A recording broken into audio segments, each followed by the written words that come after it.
Does losing Rob Jones for about 2 or 3 months affect the depth of your offensive line? Well, first of all, you hurt for Rob. I mean, he's having a great camp and terrific young man, and so you hurt for him first. But at the end of the day, he's going to do everything, and be very diligent through the process to get back. We're going to give him everything that we can do from a medical standpoint. But again, this is a physical game, and it happens. You don't want to see it. You hate to see it. But again, he's a talented young player that will bounce back and be as good as new when he gets back. You hear broken bones in the neck. It sounds very serious. How did it occur? Yeah, it was a kick-out block, and just it was a violent collision, one of those freak things. And again, we're pretty fortunate it wasn't worse. It wasn't worse, and it's just one of those deals about playing the game of football. And it's you hate to see it, but again, talked to him last night, and we're with him, we're supporting him, and like I said, young player with a great career ahead of him. Clarence Hill, DLLS Cowboys. Can you talk about the depth at guard now with him out? Certainly, I don't know if it's Sadiq Charles' option there, T.J. Bass, Brock Hoffman. Can you talk about those guys? Yeah, I think, we've got some pieces that we know we can move around. You moved a lot of those. Brock Hoffman can play that spot. Sadiq's been a great addition. Love what he's doing. You'll see him playing inside some Clarence at guard. You'll see him playing some jumbo tight end. We like to get the extra offensive lineman in the game some. That's been big for us. Maybe you see, T.J. Bass playing some center, some guard. Awesome Richards might have to move in there some. But this is the time of year that you want to move those pieces around anyway, so it doesn't really change anything. It just gives an opportunity for some guys that were maybe a little farther down the depth chart to get more opportunities in a padded situation going against some top-tier defensive talent. One day advance, how do you evaluate the energy and what you got, and what do you need to improve on today? I thought it was very physical. I thought our guys did a nice job understanding what we call the thud tempo, which is that quick, wrap and release where you're striking with your shoulder. I thought that was great. I thought the energy was really good.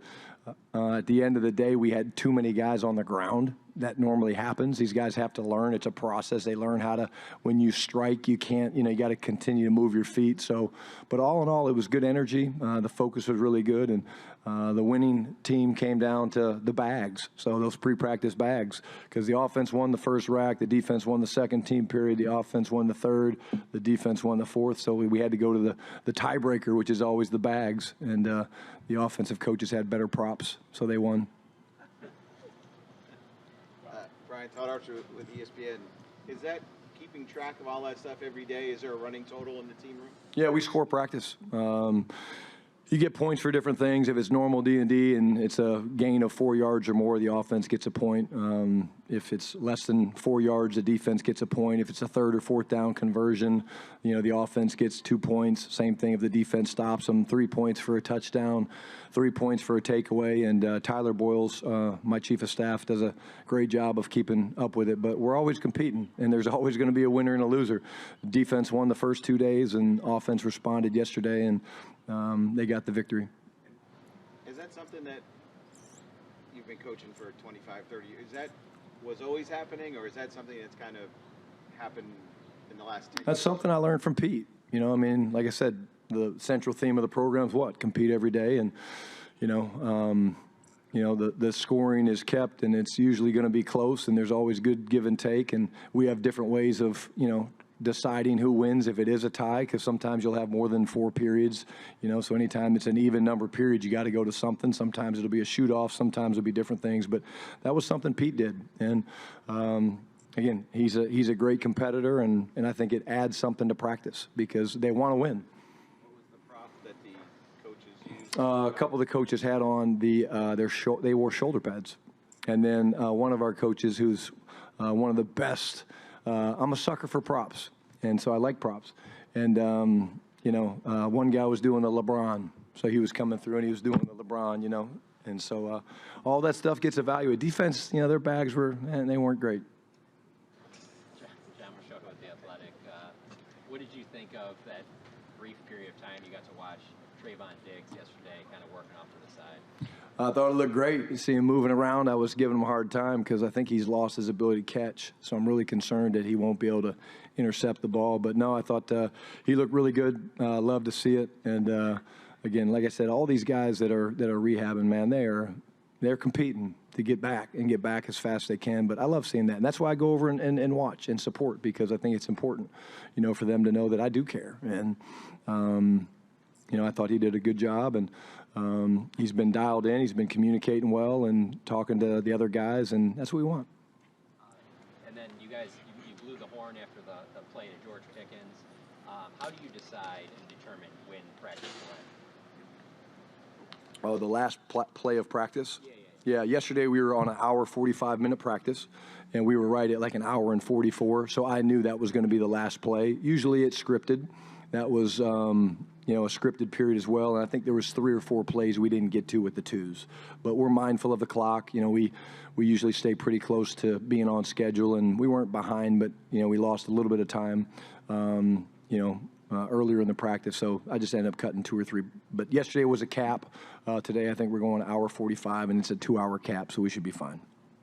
Nick Harris, former Star Telegram. Sometimes a change of scenery can really do guys some benefit. For Kier Elam, what do you think about this setting and this environment has really worked out for him to perform the way he has? He's been the same guy every day since he's got here, since we signed him. I'm talking about with the club first. He had a really good spring. But again, the spring, you're restricted. So there's certain things you can't do. You don't have equal right to the ball in the spring. So now that changes. You're allowed to play the ball live, we call it, and finish through, bust the triangle and stuff like that as you guys learn your defensive back nomenclature. But he's been the same guy every day, and he's playing with confidence. And he's one of those guys that he's got elite feet, elite change of direction. But I see him growing in the mental side of it. I see him talking and studying splits with DA, David Overstreet II, and doing those things. And, again, change of scenery helps a lot of people. A lot of people, they go to a team and it doesn't work out, then they go somewhere else, and for whatever reason, it fits. Is it the culture? Is it the defense? Is it them going, well, hell, I don't ever want to be, traded again? And I think some guys take it personal. I don't think Kier took it personal, but I do think he's got a chip on his shoulder just because he wants to be a great player, and he's proven that so far over these first couple days. And but the consistency of it's what gets me excited. We've seen a lot of him. He's been getting good burn. What have you liked from him so far? Yeah, big, powerful man. Uses his hands really, really well. He's one of those guys that, because of his size and width and things like that, he's hard to get around. If the speed rushers don't get him off the jump, it's hard for him because he's so big and strong. But he can anchor. He can absorb the bull rush and kind of sit down and stop movement. And in the run game, I mean, just a big, powerful man that can move people. Plays with good low pad level and gets his chin under the face mask, and he's able to lift people. So, again, kudos to the scouting department and what they've done in bringing some of these guys in. Because just 2 guys you talked about, Kier and Hakeem. Tommy Yarsh, DallasCowboys.com. You detailed yesterday what you wanted to see from your running backs in their first day in pads. Did you get what you wanted out of that group, and who stood out to you? Well, we have a lot of cold trickles. I learned that. We have a lot of guys that just drove through the smoke. Javonte had some great runs. Miles had some great runs. We were running some gap schemes and things like that, and some, we call them, double team plays where you're not pulling people. And, I mean, they hit it. Shoulder square, no fair dodging. Thought we popped some nice runs. I thought we did a really good job in the run game yesterday of moving some people. Jaden had a couple really explosive runs, which was good to see. We got him on the safety one time. And, the guy, Phil Maffa, I'm starting to feel him. I'm starting to feel Phil. Phil's a guy who hasn't played football in a long time, and so you're starting to feel him and you're seeing the talent, which gets you excited. And then I'm going to say it again. You guys don't have to write it down because I know you're tired of hearing about it, but Hunter Luepke is an incredible football player. He really is. I mean, it's amazing. I mean, just his instincts for the game and what he does and what he brings, and the fact of being able to play 3-4 positions is incredible to me, and I can't say enough great things about him. Can you give us a sign of his instinctive ability, like what you saw on the field? Like he was supposed to go here, but notice he had to go there. Yeah. I think it was the first period, Todd. I think you'll have to check it, but we run an outside zone play to our right, the offense's right, and basically he's supposed to block the support player, the strong safety, who started down. on the snap, the safety went running back because our defense does a really good job of disguising, and they rotate their shells and they change it up. And so he started down. So Hunter's thinking, okay, I gotta go block that guy. That's my assignment. And then the safety leaves, so he ends up becoming basically a surf player. So what he does, he gets around the end, and it was a jumbo tight end. I don't remember which one it was doing it. And he gets around the edge, and there's a little bit of color off the tight end because the defensive end's trying to set the edge. And he just very subtly, very simply shoots his left hand and puts the defensive end back onto the tight end because his threat wasn't there. And then he carries on to the second level and blocks his safety. It's like those things. It sounds easy, or maybe it doesn't. Maybe it doesn't sound easy. You guys are probably like, "Dad, it sounds like a lot." But, those things don't just happen. But the ability to go, okay, my guy's down. I start to go, nope, he's leaving. Okay, oh, there's color. Let me shoot that color back on and then carry on to the next level. Like, when it's breathing and it's moving fast like that, that's not an easy thing. So that's a play you guys could definitely find probably out there on Twitter sphere or whatever it's called. Joe Hoyt, Dallas Morning News. Quickly, was that a Miles Sanders run? It was a Miles Sanders run. Yeah, around the edge. We actually captured the edge. Yeah, it was outside zone play. We captured the edge, large part because of him securing that. Miles got around the edge. Yep. And then for a weekend in camp, what's the biggest difference you noticed in Tyler Guyton from last year to this year? Confidence is one. I see him trying things, which is really good. I see him changing up his sets, doing different things, using his hands. That comes from having a new set of tools in your toolbox. That's what we refer to it as a toolbox. You give players tools in their toolbox, which means they have ways of changing up their sets, their techniques. I can vertical set, I can jump set, I can outside arm press, I can do different things. And he's trying those different things, which is good because it frustrates the defensive linemen because they can't get a tell. When you're a younger player, you're more like, okay, that's my guy. I got to block Calvin, and so I'm just going to set back here, and wherever he goes, I'm just going to try to stay in front of him. But the fact that he's willing to try different sets and use those different toolboxes that Clayton and Connor have given him shows me that there's a confidence and that he's trusting the tools that he's being given. And usually what they all do is they figure out, hey, these 2 or 3 tools work really well for me, and those other 2 or 3 tools, those are kind of back burner. I asked you about a chess match between you and Matt Eberflus. Just to kind of further that question, how individualistic are you guys in terms of your play calling against each other? I know you're head coach too, but do you have no idea in what they're going to throw at you? Well, when we do the move the ball period, which we'll do one to be our last period today, yeah, we have no idea. It's just kind of literally we throw the personnel out there, we call the play offensively, and then he does what he does. When it's scripted, not that we know, but like I could look if I wanted to. But in terms of the chess match, I think, again, right now their disguises are excellent. That's making us work. It's making the QBs have to take an extra split second to find it.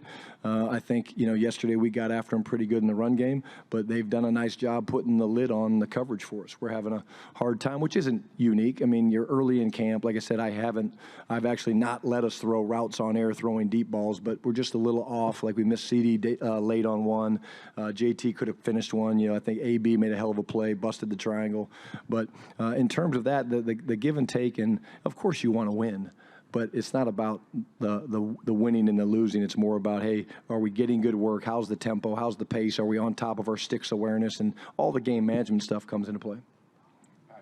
Hey, Coach. Patrick Walker, DallasCowboys.com. You mentioned Andrew Booth. You told me in the initial press conference that the other side of the coin with having Savone and Trayvon on the injured list is that the younger guys would need to step up. Looks like Andrew had the best day of camp so far for himself. What have you seen that was different yesterday than days previously, and what are you expecting to see from him going forward? Well, the answer is yes. He's playing same thing as Guyton. I see a confidence. I see a guy that, again, David Overstreet II, incredible coach. Just the footwork, the technique, the things that he teaches is outstanding. But I see these guys that when you're playing corner and you see something, you have to trust your instincts or your preparation. Hey, I see this split. I see the quarterback. I'm reading through, keying my 3-step. I see what's happening. Okay. And when they hesitate, that's usually when the ball gets completed. Thing other than that I've seen from AB is the ability to knock away contested catches. He's doing a great job of busting the triangle. The one that he got to GP early when he shouldn't have done that, I think that was him. But, yesterday I think he was the one on JT. We throw a go ball. JT's trying to stack the guy. AB's there. JT goes up trying to use late hands, and AB kept fighting. I think JT started to come down with it, and again, he just kept playing to the whistle. So, you know, when you see corners like ours right now that are playing with confidence and they're triggering fast, that's a good thing. It means that they're confident and they've got a good feel for what they're doing. Mike Leslie, WFA. Yesterday we talked with Tyler Booker, and he had a great line about how playing offensive line is like doing algebra in a fist fight. Is that messaging that comes from you guys? Is that something that maybe comes from his time at Alabama? Did he come up with that by himself? Yeah, you'd have to. I don't know that one. I like it. What was it? You're doing algebra in a fist fight. All right, I'm going to take that one. Algebra fist fight. Okay. In the scope of all the things that an offensive lineman obviously has to do, what have you liked about his early goings? I'm going to say first his demeanor. You know, the way the guy approaches the game, the physical nature, the nastiness that he plays with is great. There's some fundamental stuff in the run game that you just can't teach that the guy does because of his size, his length, and the power that he has in his body. I like how he's being challenged right now with the wide 3 technique, the attack front that we play. Like we're forcing him to try to get comfortable being uncomfortable, playing in space. And that's, of course, a Matt Eberflus, Rod Marinelli deal where you want to play wide. But, you know, obviously we made the move the other day, but the way he responded, you know, to being put down on the second team, that shows you, man, he's wired the right way and he's got the right stuff. And he came back yesterday. I thought he had a really, really good day. And part of the success that we had yesterday in the run game was some of the double teams and fits that he was creating in there with our tackles and BB and all that stuff. You said a moment ago that you haven't allowed the deep ball routes on air yet. Take me through what's the thinking there? Why not? Well, so in routes on air, you have, you know, a few minutes. Usually we script 4 things for the receivers that we want to work on, and they're going. It's just because it's still early in camp and the guys are getting their legs underneath them, throwing go balls and then coming back and throwing a post in routes on air, it's not smart. You just worry early on in camp about potential soft tissue, things like that. Those will begin to get added in as we go, and usually the deep ball takes the longest. I mean, that's the thing. The ball travels the farthest. You got to throw it more accurately. You got to have a guy that goes and gets it, and a lot of things go into it. But yeah, we recognize the fact that we need to get better at that. So you'll see those being sprinkled in a little bit more. We call it RVAs, routes versus air. Some people call it routes on air. But you'll see a little bit more deep balls mixed in there as we go. Hey, Brian, Pat Doney with NBC5 in Dallas. The pre-practice energy, running through the bags, everybody's going crazy. I've also noticed you walking through and talking to every single player as they stretch. Why does that matter to you? Why are you going out of your way to make sure that all of these guys get to know you personally as well during that? Connection. I care about these guys. I love them. I want to see them do well. I ask them sometimes, hey, what are you working on today? How are you being intentional? What fundamental? What are you trying to improve on from yesterday? What's your mindset? Some of them are very brief. Some of them are a little bit longer. But again, this is my family. So, if I walk in the house and my kids are there and my wife, I'm going to walk up to them and give them a shoddy shake or whatever that's being called, and I'm going to give them a hug. But it's the connection piece. It's not new. It's been happening for months. But the Milton flip, I mean, do you still take a second when you would see that and just say, wow, that this is a guy in full pads doing a flip on the field? What are your thoughts on? I'm used to it now, but absolutely. It's still, when I watch it, it's still pretty impressive. I just don't want Dak to get any ideas. Sydney. Coach, Sydney Staples, D210 Sports. I want to bring you back to Hunter Luepke. What of his skill set reminds you of some of the great players that you've gotten to coach in your career? Start with the instincts, start with the physicality, pad level. Versatility is incredible. Do you guys know why he wears number 40? You guys ever asked him that? Say it. Tell him. Mike Allstock. So here's a guy that, again, idolized Mike Allstock growing up. That's why he wears number 40. But, boy, he's very different than Mike. Mike was a great player, certainly. But the things that we can do with Hunter, starting because of the versatility, the physicality, so smart. I mean, football instincts are off the charts. I think a guy a little bit with a chip on his shoulder. He won't say much. He's pretty quiet, but he's got something to prove. Differences between Mike was bigger. Mike seemed thicker than he was. And I never saw, like, Mike play in line as a tight end. You know, I mean, Hunter plays in some of our 11 personnel stuff as a tight end. Like, he's a wide tight end. He's a fullback. Mike played fullback, halfback. He did some of that stuff. But probably the versatility of playing in line as a tight end and things like that. Of course, I don't know Mike Allstott that well. And like I said, he's a great player. But it's more of the fact that, you know, Hunter looks up to him, and he he works on his craft every day, and he goes out there with an intentionality and an intensity that's cool to watch. Nicole Hutchison, Dallas Cowboys TV. Do you have an update on Brevin Spanford? I saw him go into the tent to get evaluated. And kind of a second part question is, I saw John Stevens get some opportunities in place of him. Just what are you seeing from him in terms of confidence, just considering he has kind of, his seasons have been derailed due to injuries? Yeah, I'll talk about Brev first. Yeah, has an ankle. Looks like it's going to be a couple weeks. Nothing we're overly concerned about. But John Stevens is, we're ramping him back up into practice. We're being smart with what we do. He is chomping at the bit, a little bit like I talked about Sam Williams. You know, we all know the talent that he has. But, again, to talk about the work ethic and what this guy had to persevere and fight through, and, you know, anybody that's ever been injured and then injured twice in 2 years, like just the mental anguish that you go through. I mean, this young man, you know, I can't say enough great things about him and his work ethic and what he did with our trainers and Jim and Britt Brown and you know Harold Nash and his staff. Like, he hasn't missed a day. And what's cool for me as Dak was rehabbing is watching the influence that a veteran player like Dak has on a John Stevens, Nate Thomas, Vaughn. You know, I mean, like, that's what I like, is I like when the veterans, and not take Dak's name out of it, doesn't matter, but when they really become interested in the success of their younger teammates, that's when something's clicked from a culture standpoint. Brad Sham, 105.3 The Fan.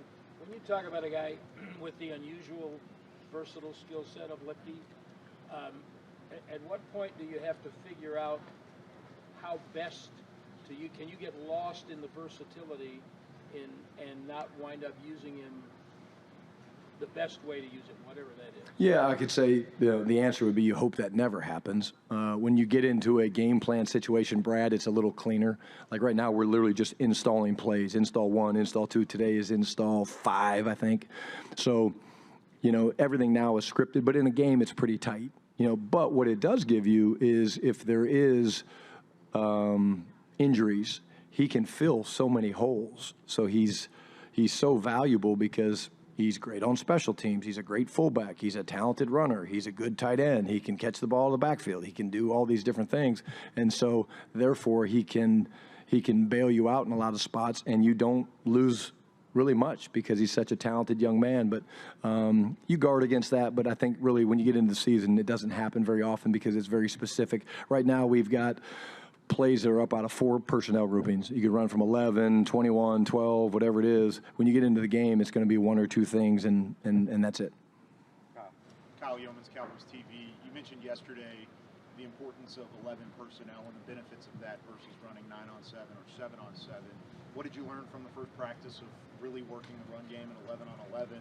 And was the Hunter Luepke play that you talked about earlier an example of why that is beneficial? Yes, I would say what jumped out of me yesterday was the way our receivers blocked in the run game.